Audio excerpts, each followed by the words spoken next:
FIFA world cup 2026 শুরুর আগেই football বিশ্বে তোলপাড় সৃষ্টি করেছে একটি গাণিতিক পূর্বাভাস। জার্মান অর্থনীতিবিদ ও বিনিয়োগ বিশ্লেষক ইয়োয়াকিম ক্লেমেন্টের তৈরি অ্যালগোরিদম বলছে, এবারের বিশ্বকাপে রাউন্ড অফ 32 থেকেই বিদায় নিতে পারে 5 বারের বিশ্ব চ্যাম্পিয়ন ব্রাজিল।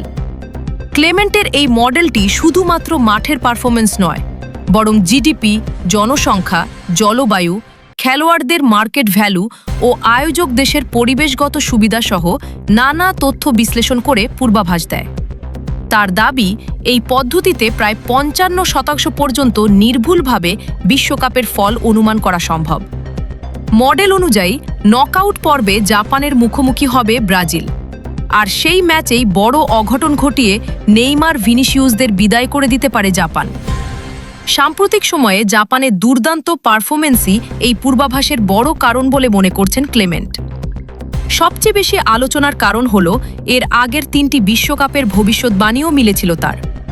2014 সালে জার্মানি, 2018 সালে ফ্রান্স এবং 2022 সালে আর্জেন্টিনার শিরোপা জয় আগেই অনুমান করেছিলেন তিনি। এবার তার অ্যালগোরিদম বলছে ফাইনালে নেদারল্যান্ডস মুখোমুখি হবে পর্তুগালের।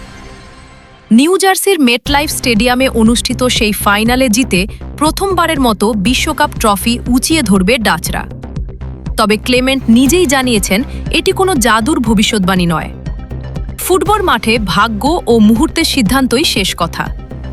এখন দেখার বিষয় তার এই আলোচিত পূর্বাভাস বাস্তবে কতটা সত্যি হয়।